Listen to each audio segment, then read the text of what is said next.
شب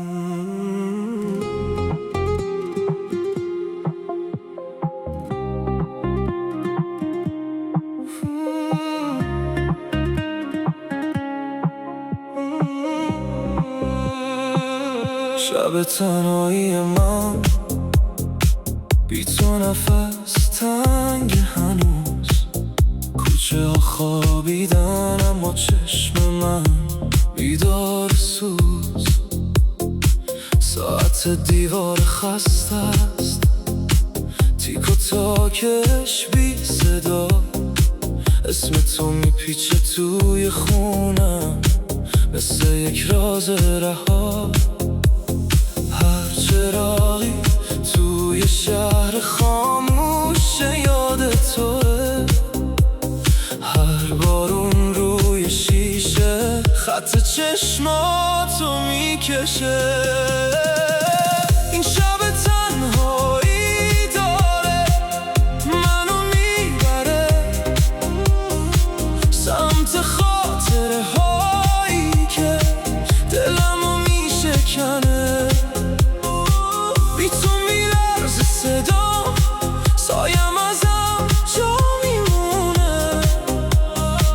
تو کجایی که دلم توی شب بی تو میسوزه.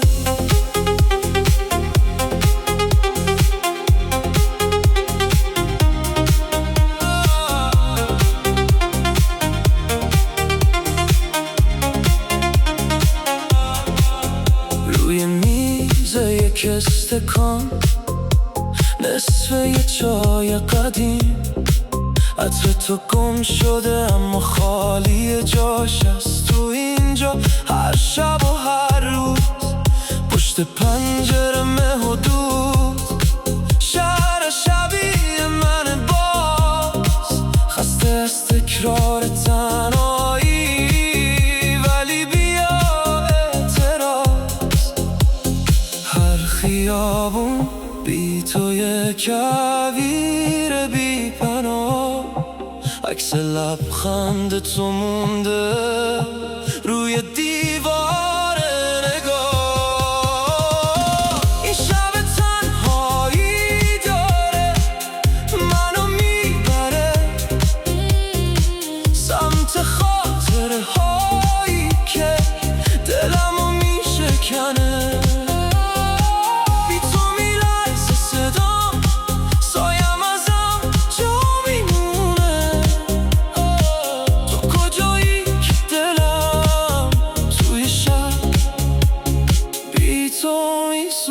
کاش میشد برگردی از دل این فاصله ها، رد بشیم از این همه درد، از همه حوصله ها.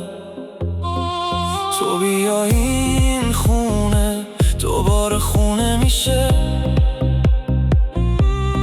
شب سرد بی تو با اسم تو آتیش میشه.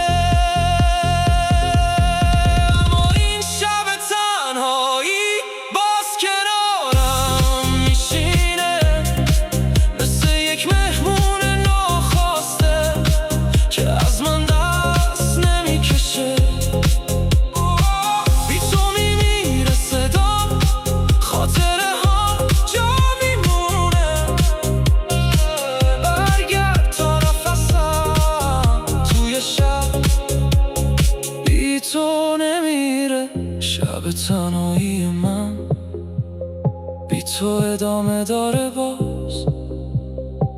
تو از راه برسی تا بگی اسم تو یک بار، اون وقت این شهر خفه نفس تازه میکشه. شب تنهایی من با تو سحر رو میرسه.